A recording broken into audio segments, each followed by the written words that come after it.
Hello and welcome to episode 8 of Shared Discovery, the show and podcast dedicated to sharing all the exciting and enjoyable aspects of games and gaming. I'm your host Victor, and I'm once again joined by my favorite co-host, don't tell Xander, Ron. Welcome back, Ron. How you been? Good to be here, Victor. I'm doing well, despite, life, the universe, and everything. Yeah, I mean, that's an accomplishment to beat all those and do good. Yeah, so, right. What have you been playing? What have you been up to lately? Just burying myself in video games. Yes, and you told me how much you bury yourself in video games with your Steam count. Yeah. How many hours do you have on there? 14,554 game hours. So you have me beat, right? I went and did my time afterwards. Yeah. 3,400. That's... But we played different platforms, right? Mm-hmm. I play WoW, I play MOBA, it's all over the place. And World of Warcraft has its own time counter. It does have its time counter, so I could rack that up. Yeah. Each character. Mm-hmm. Yeah. Yikes. Going all the way back to school days. Some of the issues, so one of my most played accounts I don't have anymore. Like, yikes. That's gotta hurt a little. It really did. It hurt because I was a kid and didn't back up my account. Ooh. But yeah, so I've played that much too. Mm-hmm. And a lot of it has been on board games, which we are talking about today. And there's really no way to track your time on that unless you spreadsheet. Not at all. I was thinking about that too, like probably top 3 most played game is Magic the Gathering. Yes. You can't track that. Thousands of hours in the game, right? Mm-hmm. But today, right, we'll get some Magic. We get some Magic every episode. Don't you worry. Yeah, don't we? But we're going to be talking about the different types of board games today. Ooh. Last episode, I believe, or a couple episodes ago, we started a series on the different genres of video games. Mm-hmm. What we found is that was too broad. I was going to do it all in one episode, and now let's do one. But with board games, what we're going to do is we're just going to do a little overview of each type of game, talk about what the mechanics look like, our experiences with the mechanics, and just kind of point at them back here. We try to represent them as we go, so we'll talk about that today, just so as we move forward through the podcast, it's like you know what we're talking about when we bring up a dice builder, right? Stuff like that. Yeah. So a little primer, get you ready, get you prepared. Exactly. Mm-hmm. So here at the beginning, Ron, I have a question. Okay. Top of the hour. Top of the hour. Now we have our top of the hour questions. What is your favorite board game? Wow. That is a pretty heavy question. Pretty dense. Pretty dense. Lots of board games out there. Give it a gander. This isn't helping. There's nothing. It's not up here. there? No. Oh, okay. I gotta say, just to get something out there, I guess. Maybe it out there. Favorite board game, Root. It's not up here, but Root. Solid. I really like Root. Root's really good. War game? It's one of those games that every time I play, something different happens and something exciting happens. Oh, guaranteed. What about yourself? Anything? Again, loaded question. You said WoW, so I'm like leaning towards the WoW board game right now. Oh. That game, like you pull it out, you gotta have 12 hours ready. So maybe that time variable is like.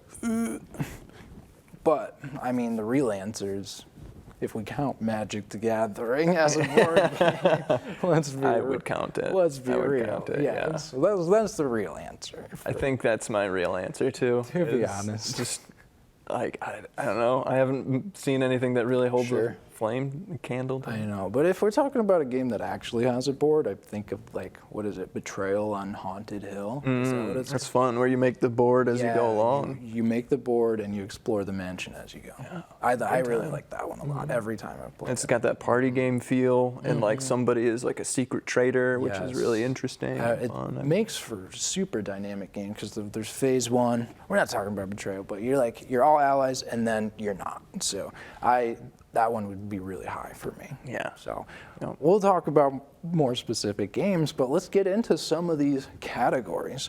And this first classification system comes from the YouTube channel 3-Minute Board Games. Didn't want to mess that up. And it comes specifically from their video board game basics, the different types of board games. Right, so for this first part of the episode, we're going to use this criteria system, talk about those games, give our feedback, and then the second half we have another categorization system. I tried to get the pronunciations out in the top pre-show, couldn't do it. Yeah, I mean, we have another system of classification. I like that. That one's good. Yeah, we're Michiganders. So you can't blame us. I think it's fun to. People have different definitions, so it's fun to compare and contrast. So, to get started, Ron, tell us about what Euro games are. So Euro games are kind of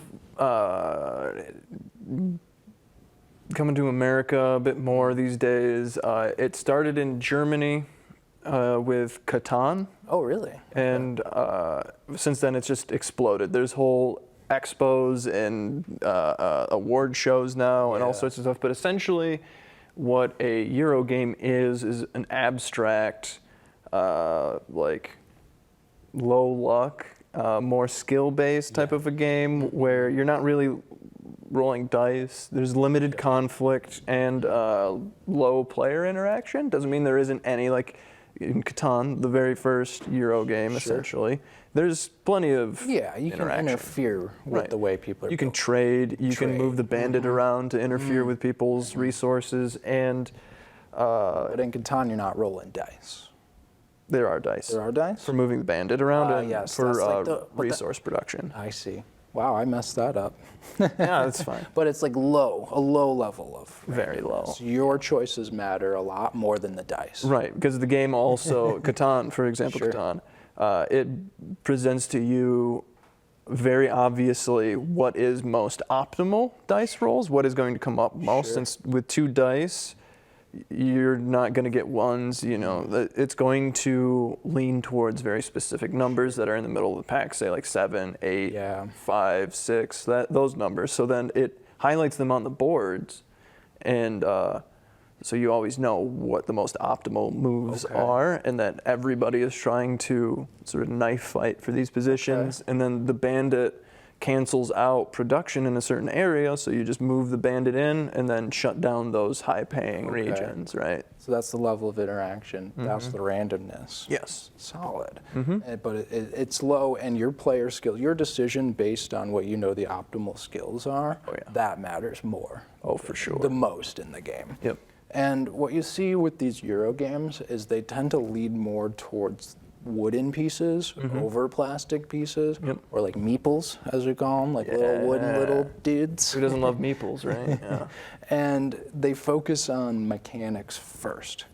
The flavor, the aesthetics, that comes second. Mechanically, is the game doing what I want it to? Yeah, Then let's skin it. Let's put a skin on it. I've even seen Euro games that have like no theme whatsoever. It's just like, I don't know, you're a guy at a desk doing trade in Germany. This is Hansa Teutonica, by the way. Okay. And it's literally like the Hansa's merchants and stuff, and you're trading goods, but like it's literally just putting cubes in boxes. Like that's the game. That's the game. Couldn't be easier. And so if the mechanics work, that's what a Euro game is focusing on. And I had a section here. So Mark Rosewater, the head designer of Magic the Gathering, he talks about top-down or bottom-up mechanics. Because in Magic the Gathering, you have the name of the card at the top in a box, and then you have the mechanics at the bottom. So here, if a bottom-up game is building from the mechanics up to the name, right?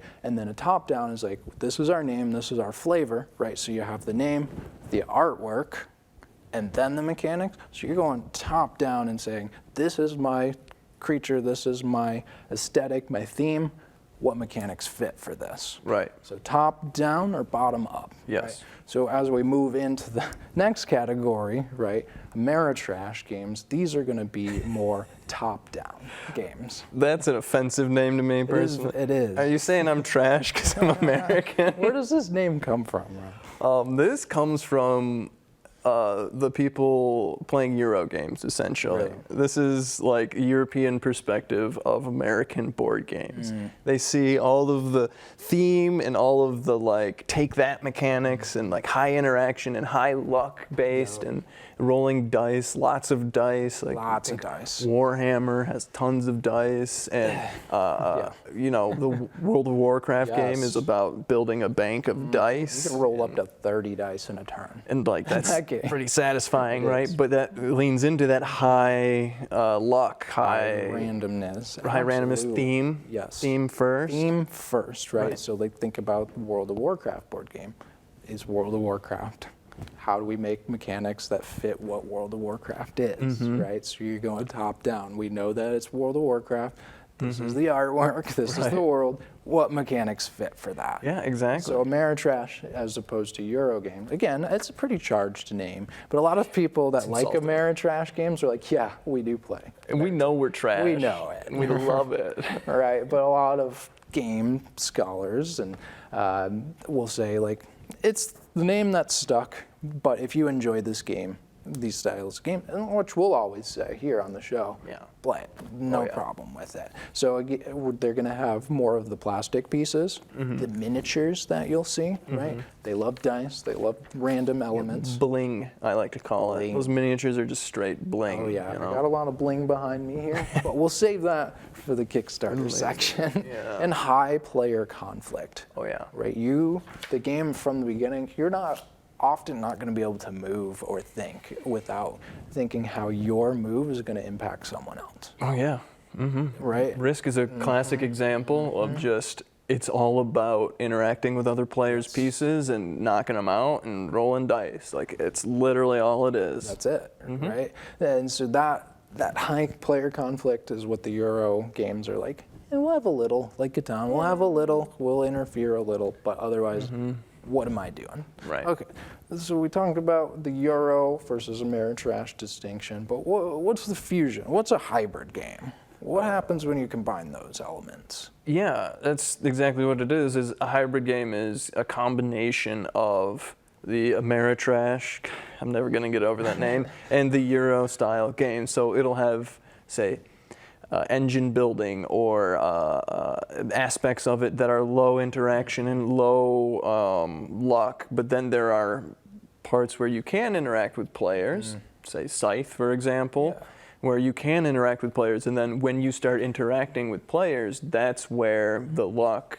and the hedging your bets and rolling dice, that's where those elements come out, right? And I'm wondering as we go through these definitions, again, I've only played Catan one time, 8 years ago. I'm saying again like they know, but I said this in the top in the pre-show. I only played it once 8 years ago.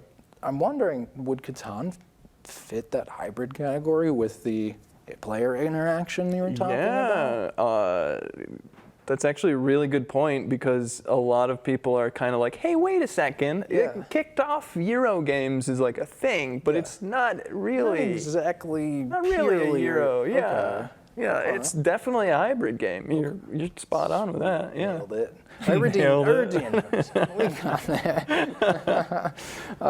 So the game that comes to mind most for a hybrid game, we talked about Catan, but Scythe. Oh, yeah. You brought that over. We played that. I had a great time with it, but I think that represents the hybrid game like to a T. It has plastic miniatures. It has wooden meeples. It has some interaction, right? And there's like, is there real randomness in Scythe? There is a little bit of randomness when it comes to exploration cards, in that you don't know what kind of card you're going to get, and there are decidedly good exploration cards, and there are like bunk ones that you kind of are like, well, this was pointless. This was worthless. Why did I do that? I don't need this grain. I already got all my enlistments or whatever. So that's where they're bringing in the randomness element of the Ameri games. Ameri games. Well, let's own it. The Ameritrash game. Ameritrash. I play Ameritrash game. It's fine. Yeah, I They're love fun. them. They're so much fun. We're owning it. I play Risk on my phone all the time. Speaking of Ameritrash game, Yeah. Kickstarter. Oh, granddaddy of Ameritrash games right there. Let's see, how many Kickstarter games are in our display? I don't want to know. 1, 2, 3. This is a little embarrassing. What's over there is a Kickstarter. 4. Oh, there's one that's hidden back here. Oh, yeah, let's see it. 5. Wow, at least that's a solid, like, 30% of the games we have here today are Kickstarter games. Because Yeah. Kickstarters are great. Kickstarter games are awesome and have a lot to offer, but So cool. I will say the variance is all over the place. You might find a game that's super high quality, mechanics are great. You might find a game where it's like, it's all flavor. Right. And Just a there's little point. But some Kickstarter producers that just create hit after hit after hit, Yep. and like you should just stick with them sometimes. Like absolutely. I don't know, the creator Root, Cole Worley. I love all of his games personally, but they're not for everybody. So Yeah. be warned. Be warned as you go into Kickstarter. I've had a lot of good success with it. I've had some duds, and just know what you're signing up for. Yeah. But moving forward, let's talk about abstract games. Tell me about abstract games. They're a lot like Euro games, but also like I wouldn't describe chess as a Euro game, and that's an abstract game. Chess is we're interacting. There's nothing you can do That's but true, interact yeah. with me. It's right? the game. Is interactive. It's like taking center and like all these crazy openings and stuff like that. But for the most part, the pieces don't represent anything real world. Like a knight on a medieval battlefield does not move like an L shape, right? They Yeah. just do their They thing. just do their thing. And it doesn't matter if it's a knight or a randomly colored piece. You could have all of the pieces be different colors and the game's still going to play the same, as Right. long as you know what they mean. And I've never met a bishop in real life that can only move diagonally. It'd be hilarious. Now that I'm a bishop, I can only move can only slant move. ways. I cannot directly move at you. It was worth it, though. All the perks are worth it. Really? Moving diagonally.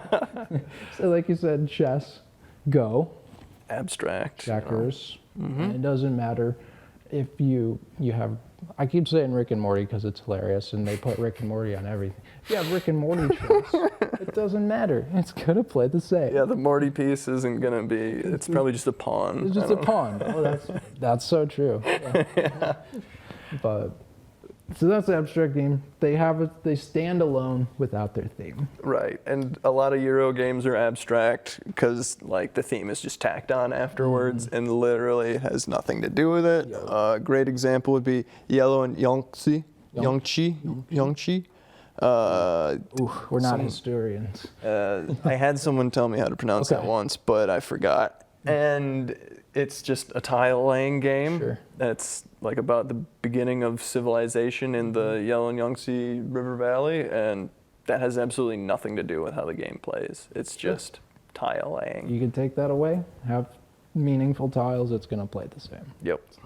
That's an abstract game. You typically know these because chess is the best-selling game ever. Yeah, everyone knows chess. Yeah, exactly. So as we move forward, this is a game style we've talked about a lot here, is party games.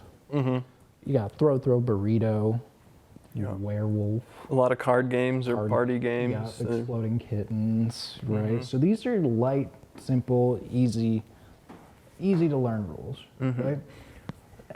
And they have high level of player interaction. That's the whole thing. You're at party, you want to interact with each other in Yeah. unique and novel ways. Yeah, you want to drink some booze and hang out and like be rowdy and stuff. Like party games will facilitate that on every level. And what's great about this is a lot of party games can accommodate a lot of people.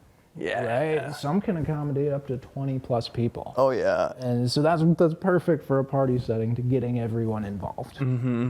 So we already named some examples of these, right? But I think about our hangouts with our friends. We've played the Werewolf, the Secret Tyrant. We've played those games with like 18 to 20 people. It's good. Everyone's like, it's you, just screaming. yeah. It's a great time. Secret Tyrant. There's a free app on the phone that you can use to play it. Yes. Brilliant. So you all just get into the server. We're all playing immediately. Fantastic. Too easy. You ready to send it, Ron? Oh yeah. Man, get it. Mine was kind of pathetic. You got a couple more chances. Trying to do the wrist there, but So we're moving on to more serious game. serious. War game. My personal favorite type of game. Yes, tell me about war games. War games. Pretty much any game that either like tries to emulate, simulate, or in some way or another make like historical war or fantastical war and battle and combat like into a game, right? So, like if it's got war in it, it's a war game. What could be easier than that? It's about military forces conflicting in a place or a thing or a time. And I think it's important, like you mentioned, it's like it can be formal wars, it can be wars that happened, or it can be just these hypothetical wars, like space war, like scenarios that you make up. But as long as the players have units and they're clashing with each other, boom. Like Root, for example, is like trying to emulate like irregular warfare. So it's not like armies clashing in the field of battle. It's like you have insurgencies and you have imperial forces, and it's like counterinsurgency strategies and stuff like that. Yeah. Like, and it's like as long as you have your map with your units that each player is controlling and moving around to defeat the other player in some way, you got a war game. And it's hilarious. Like when we were talking about this, we're like, is Root a war game? All right, let's go through the list. Always some sort of conflict. Yup. Formal or informal wars. Yup. Historic or what if? What if? Hypothetical. Yup. Animals in the forest. And then a common one is dice for conflict resolution. Yes. So we got that. Because what's more like foggy and like uncertain than like a battle? So dice are always perfect for resolving battles because there's so many factors that go into any conflict or military engagement that it's impossible to tell who's going to win at the outset. It is. And as you say that, I think about like the units themselves. It's like how much sleep have they had? How exhausted? How long have they been battling? Yeah. Did they have to walk 50 miles just to get to the fight? That's going to affect how well you perform. What's their morale? Do they like their general? Right? Stuff like that. Does their general have a brain that's leaking out of his nose? Like that is important. It's important, right? Absolutely. So we're going to use dice to resolve some of those confounding variables. Right, and there's modifiers and all sorts of things that can be. Yep. And then 2 or more players in direct conflict. Root's got that. High complexity, high degree of simulation. Got that. Okay, it's a war game. So we looked it up. It was a war game. Chess. Chess? War game. Really? Yep. You're right. That's so cool. Two kings battling each I other. just put that together. That's super cool. I like that one. And so when we move past, we expand on war games. We don't move past it. We're still here. Yes. We're at tabletop miniature war game. Wow, that's a lot. Tabletop miniature war games. Still all the same premises, but you're playing the game with models, miniatures on a table. And then or like as opposed to like traditional war games, which will have like chips or counters to represent your armies. Miniatures, you're gonna have little guys. Like think about Warhammer. Oh yeah. All the miniatures are very detailed, little people moving around the game. And then for these, like you have whole scenery set up. Oh yeah. There's like terrain. You have to measure how far you are. You elevation. Line of sight. Line of sight. Right. Oh man. Yes, I spent a summer getting into Warhammer 40,000 a long time ago, and it was one summer. So it's a lot. Yep. What happened? I gave up. It's a lot. It's a lot. There are a lot of people that have a great time with it, so it tells me it's a pretty good game. Yeah. But it's, again, back to that high complexity. It adds even more complexity than the standard board game war games, because you literally are measuring how far your units can go, constantly checking angles around terrain. And like HeroClix is a really good version of this tabletop miniature war games. That's a mouthful. HeroClix is a version that's like really easy to get into, but a lot of miniature tabletop war games have this high bar of entry where you have to like not only buy the pieces, but you have to assemble them and paint them and. You were saying that some play groups won't even let you in if you don't paint them. Yeah. Which is a form of gatekeeping, which we talked about before. We don't support any type of gatekeeping. If people want to play your game, we'll help you get into it. Right. Like if you're cool with unpainted stuff, like let's get after it. Get after it. I just want to play the game with you. Right. Right. And so these games are expansive. Like these tables will be huge. Right. I think like pool tables, like I've seen ping pong tables just like repurposed. Huge. Whole hobby rooms dedicated to this. Dedicated to these. So these are massive battles. And that's appealing in and of itself. Like just the scale. Like I'm always like bigger. I want my games bigger, huge. Yeah. I love it big. And then, but the simulationist aspect of Warhammer really kind of dragged it down for me. Okay. But yeah. Okay. So now we're moving on. Moving on. Now we're moving on. That's war games. War games. Push them out of the way. Next Let's thing. talk about collectible card games. We talked about Magic, right? And I was like, that's not a board game, right? And they define it as a board game, so I'm not wrong. I mean, it's a war game, right? Is it a war game? Yeah. Two Well, except for the dice. But it's highly complex. There's no map, though. So it kind of. It's all. Tell them about collectible. We're derailing. So collectible card games are pretty much, they got booster packs, they got singles, they're decks that you build. It can be pretty expensive. Yeah. It's got a high amount of flavor and theming, but it's also got some really solid mechanics in there.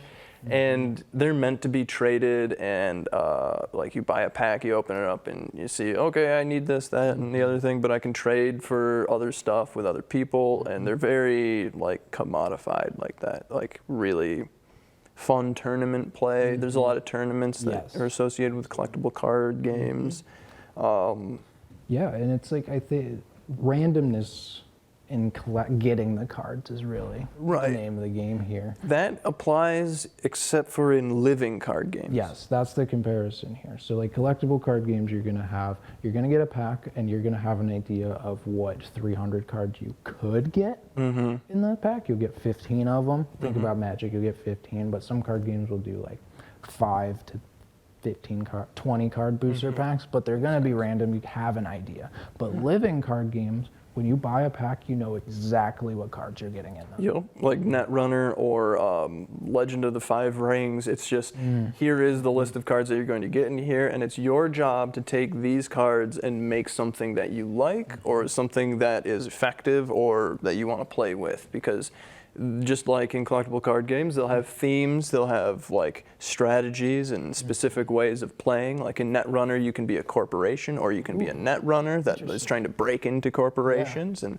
that's how they face off, right? Is a runner versus the corporation. And then they have different strategies and hacks and moves and things that they can use to get after each other. Cool. Like I know Richard Garfield, who made Magic, also made Netrunner. Yeah, I'm always hearing you need to try Netrunner too. It's good. He's good at making games. So you're saying that, I'm like, that sounds super cool. It's really cool. Try that. Like you can create a corporation that's just around like HR and like selling like, oh, we're not doing anything evil, while they're just like offing runners left and right, and just That has a high degree of like flavor and immersion. And the mechanics are just like beautifully synergized with the theme and that. I like that. We might have to give that one a shot. I definitely. Maybe on the tabletop simulator. I can't wait. Fun fact here: Magic the Gathering is the first collectible card game. No way. Yeah, What? yeah. They're like, let's expand on. People like cards. People like baseball cards. People like sports cards. Let's expand on that so people can play with the cards they have. Yeah. Play with baseball cards, you just have them. Yeah, that would be cool if you could play like a game of baseball with the cards. Yeah. They're just collectibles for money laundering. Oh, wait. No, they're just collectibles. Calling people out. That's collectible card games. We talked about Magic Law. We'll do a Magic episode here very soon. Stay tuned for that. But the next one we talked about a lot too are cooperative cooperative games, but there are cooperative games, right? A lot of card games will have cooperative elements, but you're a team playing against the game. So think about Pandemic, Robin Crusoe behind me there. Robin Crusoe, you're all survivors on an island trying to get off. 5-minute Dungeon, which we did a whole episode. I think we have that one. Check that out, episode 5. Yeah. I didn't bring it today. That's also a Kickstarter game, which I found out. Oh. Super cool. Yeah. But these are really good, like, introductory games, which leads us into the next topic, actually. The next type of game, which is gateway games. Yeah, get into gaming. That's what these are all about. They're usually low on the complexity scale, so like Pandemic is a great example of both a cooperative game and a gateway game, in that like it's got low complexity, there's not a whole lot going on at any time, but it's like fun, it's interesting, there's depth there. They don't need to have any depth. Like really, a gateway game could be like Mancala or poker, like literally just your basic entry, like games that everybody knows, right? Yeah, like chess could be, chess is kind of complicated. It's a little, Do you know how to en passant? No. Yeah, exactly. Empanada. Empanada. That's a good one. But We've talked a lot about gateway games. Yeah, a lot. On our How to Get Into Games episode. Check that out, episode 2, if you haven't seen it. We're professional podcasters. we're professionals. We gotta shill, okay? So we won't stay here too long, but these are games that are gonna help newer gamers get started. Yeah. And then these last few here are there's a couple of little types of games, not huge genres, but I like to talk about these two as small box games. So these are games that can fit in your pocket. Oh. That might be literal, but like think about right here, Tiny Epic Dungeon. It's really small. It's gonna fit anywhere on your shelf, your backpack, right? Something like that. And so like tiny, they're not gonna take up a lot of space, and they're not gonna take up a lot of space on the board either. Yeah, one of my favorites is Oriflamme there, like real tiny. I always take that one to the bar. That's why it's so beat up, and we just play while we're drinking and have a good time. These are really, really accessible to go with you. And then we have smaller micro games, right? Smaller than small. And these are games that only have a few pieces or a few cards, and they are like often smaller versions of games. Okay. So think about like I've seen like tiny folding chessboards. Oh yeah. Fold them out. They might be like that big, a few inches wide, but tiny versions of games. And then the last game here in this categorization system is roll and write games. And so with these, you're gonna roll dice, fill information in, like Yahtzee. Yahtzee. I misspelled Yahtzee on the notes. Or Cartographer, or Bargain Basement Bathysphere, right? Like, Which is a fantastic name. I love it. I love saying it. I love playing it. I love everything about it. So those are I believe there were 11 categories. Thank you to 3 Minute Board Games. Really, thank you. Thank you. That really helps a lot. So we're actually going to shift gears here, and we're going to go to GameNightGods.com. Hillary wrote an article about the types of board games that she recognizes. Thank you, Hillary. Thank you, Hillary. I don't have your last name, but thank you for doing homework for us. You rock. Yeah, really. But we really do appreciate this. So let's get started. I'll kick us off with engine building games. Right? Yeah. These consist of players having a set of resources personal to them, and then they use those resources to progress through the game and build sort of recursive machines, if you will. So like these things feed into each other, and there's a lot of high like levels of synergy between things that they play off of each other. It's usually cards, tiles, player boards, all sorts of stuff. There's great engine building game, Oath. I have Brass is somewhere around here, but it's just all about creating a system that like spits out points. Yes. And you want to have the most efficient machine that every time you crank it, it spits out the most points. And I think about was this Lords of Waterdeep? Is that an engine building game? That's a worker placement. I jumped ahead there. Yeah. So am I thinking about Scythe? Yes. That's what I'm thinking. Scythe is definitely, it's like a half engine building, half war game. Okay. Yeah, because you're constantly making decisions on where to put your resources and synergy. Like, when I think of synergy, I think of it as pieces working together to get more than you would have individually. Right, there's resources of oil, steel, wood, all those that are used to like produce things and make points. Exactly. So you're trying to make decisions, like precise decisions out throughout the game that will compound to get you more points at the end. It's about efficiency. A lot of efficiency, that's a word for it. Yeah. A lot of these are Euro games, and they're more like you're competing with yourself in a lot of regards. So like Terraforming Mars, yes, there's the competing with other people, but I feel like because there's so little interaction between the players, it's more down to like how well am I doing versus my past plays. Sure. Okay. Yeah.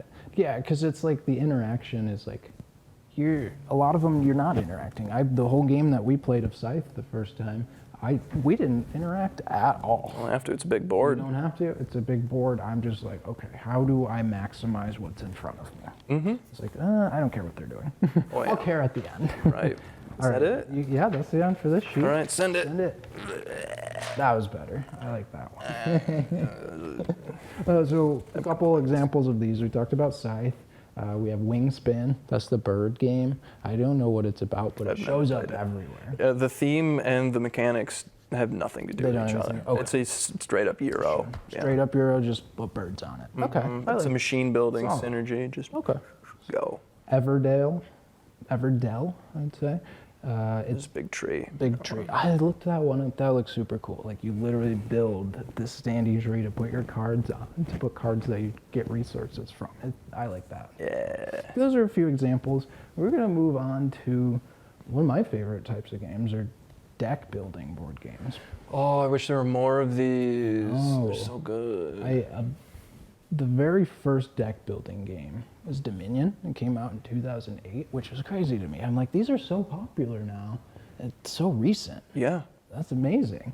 And that was the first deck building game I had played. Oh. Right? And so to distinguish from the collectible card games that we talked about earlier, you make a deck with the cards you get from packs or trading and buying bulk cards. You make a deck based on the rules.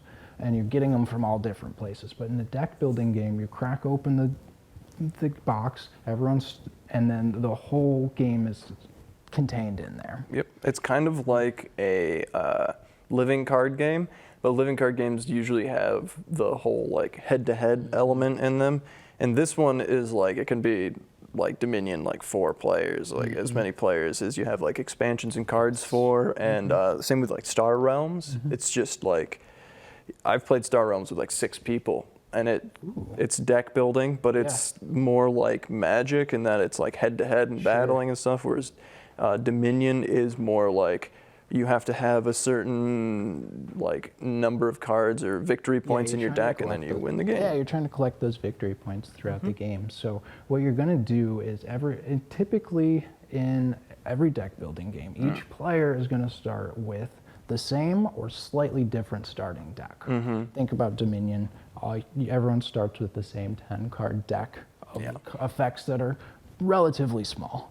So as rounds go through, you're making decisions of where to spend your money, how to upgrade your characters and cards to add cards to that deck so it becomes stronger and plays the way you want to play it as the game goes on. Yeah. So I actually just got a new deck building game, Kickstarter game. It's got Hexed right here. Hexed. I've had it for a couple weeks, but you know, it takes a while for me to want to read a rule book. But I'm glad I did because it looks really cool. The way it was described to me in a video I was watching about how to play, it's like magical hot potato. So you pick the starting character, and you're going to get, each player is going to get 7 core spells and then 3 spells that are relevant to your character. And then throughout, there's a hex that's being moved around. And the round ends when someone can't prevent the hex from landing on them. It'll detonate, they'll take points. It lasts a few rounds, and at the end of the game, you're going to get points based on the spells that you took and based on how many points you've got from landing hexes on people. So is it golf rules, or is it you want to have the most points? Most points. Okay. Yes. Haven't played it yet. I think we're going to do that later. I'm super excited for it. But, Yeah. I have had a blast with deck building games, and I've been starting to play them more on Steam. Good. I like Slay the Spire is a really, really popular one. So good. I say I gotta try this. I'm like, I get it. This is fun. So deck building games rule, and I jumped ahead earlier to Lords of the Waterdeep, but now we're here. Now we're at worker placement. Worker placement. Tell me about worker placement games. Really, they're about, you have your board, and there's a lot of different options that you can possibly take, but generally you have a pool of workers, and you can only place one at a time or a couple at a time, depending on the game, Sure. like Puerto Rico and stuff like that. And you take your workers, one from there, and you place them on the board, and generally there's like a payout for that. So Yeah, that's a good way to say it, a payout. Right. The one that I've played, and again, this was a while ago. I need to play games more than a few times. Yeah. I just go back to Magic. It's hard not to. It sucks me in, right? It's so good. Come on, but Lords of Waterdeep, I remember having a great time with it. Yes. Tell them a little bit about Lords of Waterdeep. Lords of Waterdeep is probably one of the best Dungeons and Dragons themed board games, but it has little to nothing to do with Dungeons and Dragons. You could probably get rid Euro of the game? theme. Very much a Very Euro Euro? game. Okay. Oh yeah, the player interaction is like barely there, and then the expansions are like, no, we're not really going to give you more interaction. It's just more options and more fluff and more worker placement goodness, right? Yeah. But how that one works is you have a tavern where you have your, I think they're just workers, but they're like political operatives that you send out into the town to like hire adventurers to bring them back to your tavern or get money and things like that. And then there's the Grey Watch Inn, where you can send one of your workers and get a quest. And there's a whole like display of quests that you can like reset or take from it, and every time you take one it refills again. And the entire point of the game is fulfilling the requirements of these quests that are done through getting the adventurers, which are just different colored cubes. Are there meeples in that game? The only meeples are the workers that you deploy. Yeah. Otherwise, it's like colored cubes, which that's why I'm like. I think that's the first game I played that had those meeples, and I'm like, I love these things. Right? Oh man, it's so good. Like Euro games just look so tasty They do. and like cute and fun. But yeah, it's really just about getting resources, and then the cards, the quests, when you complete them, usually have payouts or rewards that are like money or more adventurers or points, and you just try to get the most points. Yeah, and what's really satisfying about that board is like the points are all the way like around the board, so you're constantly seeing people's points tick up. And then I remember like, I guess the interaction point is like, do I think they will be able to do that quest? Let me get it before them. Oh yeah. Or do I want to interfere with them getting that resource? Let me go there. Yes, denying other people access resource to resources, it's a huge part of that game. So that's worker placement. You have your little meeples, you place them everywhere to bring the work back to the Lord. Right. Waterdeep. Yeah. So yeah, I love those games. We need to play more games. We really do. More than Magic. But our next up is, we've talked about this one, but it's co-op board games. Co-op board games. Victor, lay it on I us. don't think you can have a classification of games without co-op, right? Co-op board games. But again, I love board games. I'll talk about it again. Absolutely. So you got to work together. How many times have I said this on the show? Work together as a team to defeat the game. I feel like there's not very many actual like full co-op games, but the ones that exist are just good. They are, yeah. Solid. And what led us to playing co-op games was the saltiness Yeah. of playing Magic a lot. So everybody gets angry at each other. Gets angry at each other, and saltiness might be like you're getting more irritated than is actually warranted. So you come back to a situation later, you're like, oh, sorry, that wasn't as bad as I thought. Or in video games, they call that getting tilted. Yeah. Right? You're not level, you're not focused anymore, so you're making real bad decisions. Yeah, you should just You're stop. Once you're easily tilted, you just stop. Walk away. Right. So that's what led us to co-op games. And what we found with those is like, even if the game's punishing you, you're suffering together. And you're all still having a good time. And the salt is you're just going towards the board game, not each other. So we use those as nice breaks. And what I really like about Robinson Crusoe specifically here, that's probably my favorite co-op game. Again, up to 4 survivors on an island, and you're trying to build a base and get off the island or complete some scenario. Right. Somehow. Okay. And what I love about this is a story always unfolds because of the cards that are coming up, right? This character got bit by a snake. If you don't have the medicine, they can't leave camp this day, right? So that limits the resources. Or there's tiles with resources on it. It's like a fire breaks out. Flip this tile over. You can't go there for the rest of the game. I love the hunting part of it. Yes. Where like I'll just go out in the woods. All right, I'm going hunting, everybody. And Wish me luck. Yeah, and sometimes you'll be hunting and the guard will say, you can't come back to camp because you're being stalked by a jaguar. Yeah. And then you're just alone and you have to try to survive. So it's like that game, you're building a story together. At the end of the game, it's like, wow, you dropped a brick on your foot. You got bit by a snake. You had a great time. You didn't eat like 3 days.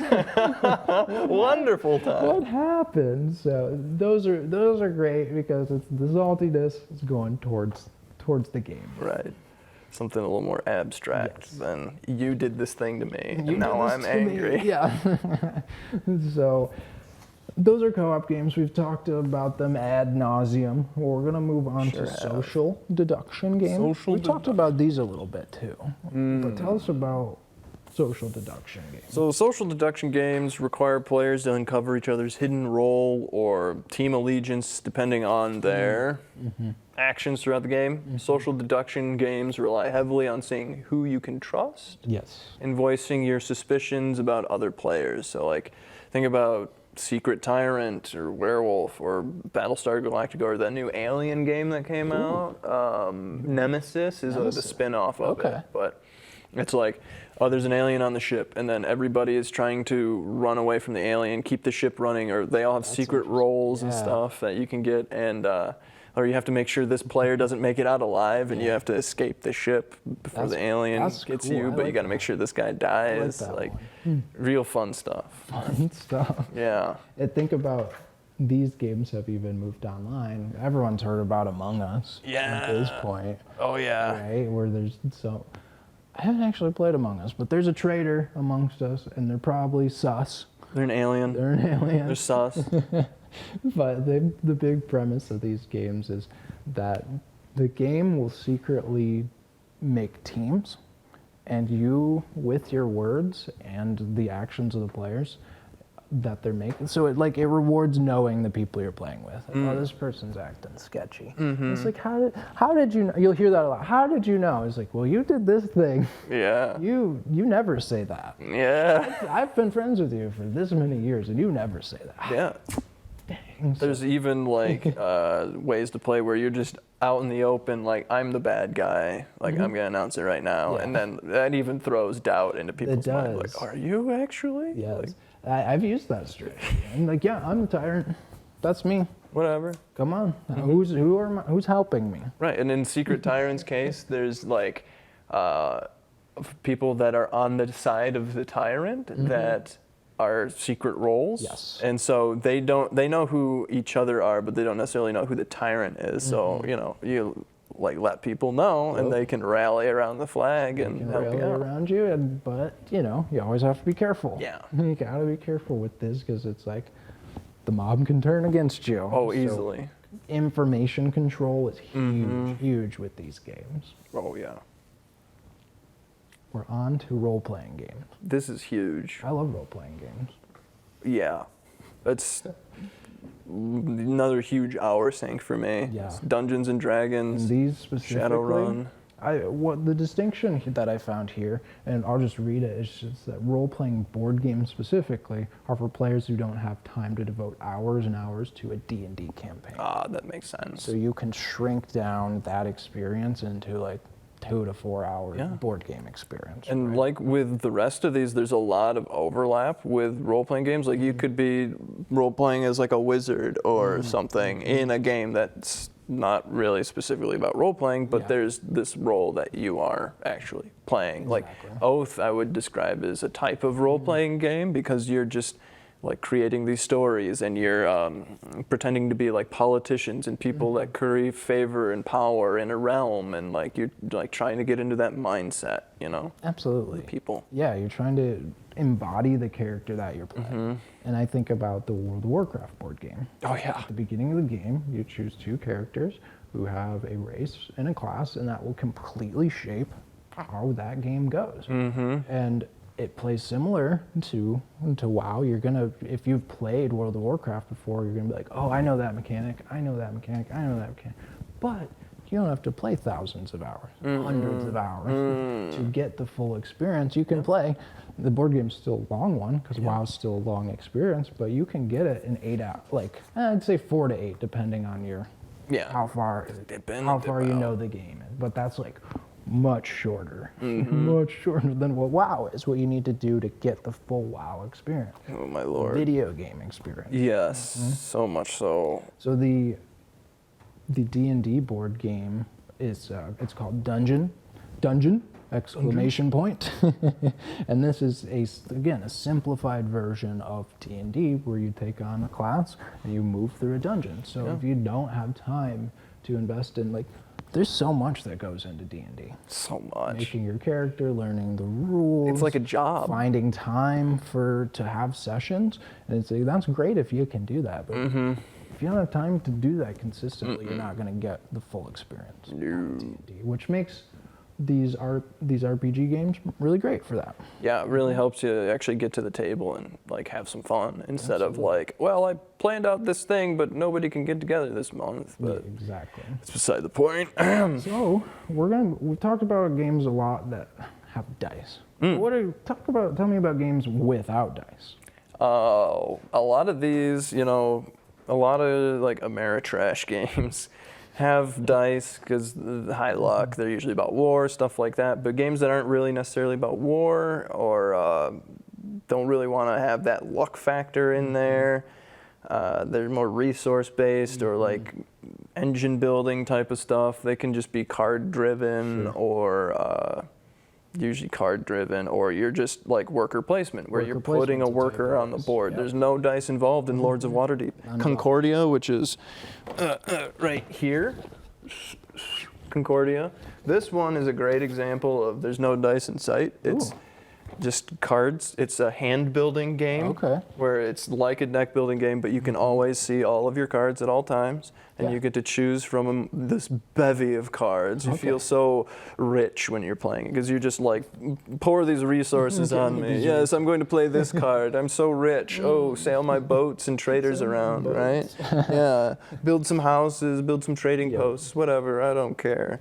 It's all about like Euro games usually. Sure, this it's sort on that like Carcassonne. You're building cities and roads. Low interaction. Cartographer is you draw a card and you're like, oh, I have to draw this shape on my board and it's got to fit in my little board here. So I'll draw it around this shrubbery and oh, I have some orcs over here. You just got to fit it in. Exactly. So this can overlap with a lot of other categories. Yes. But again, just games without dice. We're using some other form of randomness or we're using some other resource. Right. So we talked about roll and write games. So we won't linger here too long. It's you roll the dice, you roll the results, and then you place those results how you will. So bargain basement bathysphere. I spelled Yahtzee right here. He spelled Yahtzee right. Look at that. It's not Yahtzee. Oh man. So we'll skip right past that. We know roll and write plays. Right. We played Yahtzee. Oh, Oh, Are we past this? this is So it. This is you. This is the last one. Yeah, this is roll and move. roll and move board games. This is like, let me see if I can get it further out.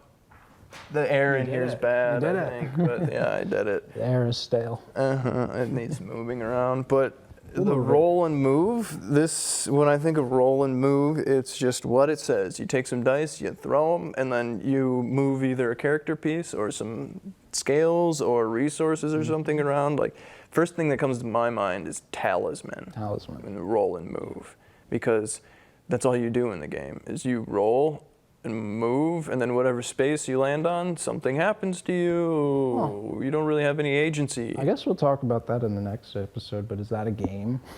Sounds like, we'll get to that definition. I would say it's There's a no diorama. agency. Yeah, This is a game. it's like a.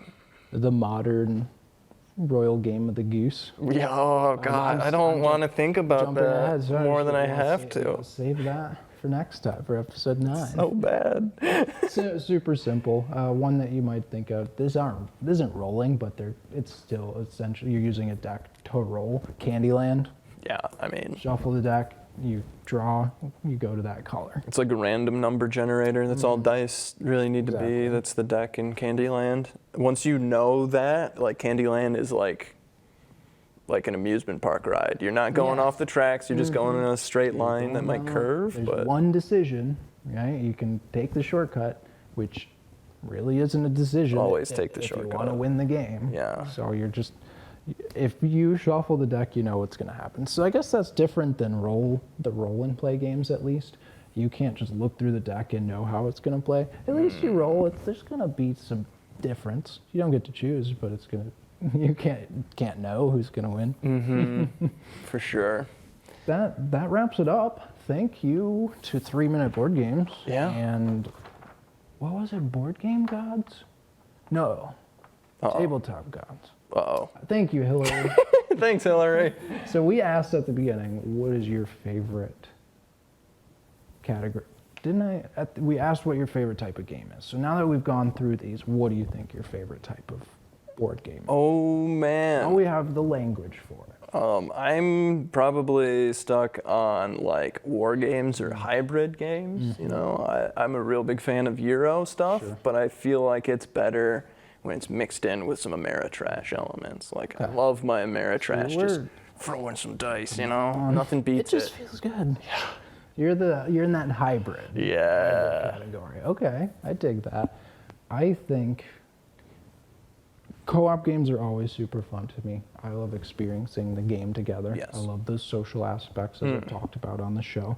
But the two things that stood out to me that I'm like, I need to play this more. I need to play worker placement more. Because every time I've played one, I'm like, wow, this is fun. Dude, we play Great Western Trail sometime. You're gonna friggin' love it. Yeah, so I'm really leaning towards worker placement. Playing Lords of the Waterdeep again. Ooh, the Great Western Trails, that's what it's called. Bring it on. And then deck building games. I always have a fantastic time with deck building games. Something about them.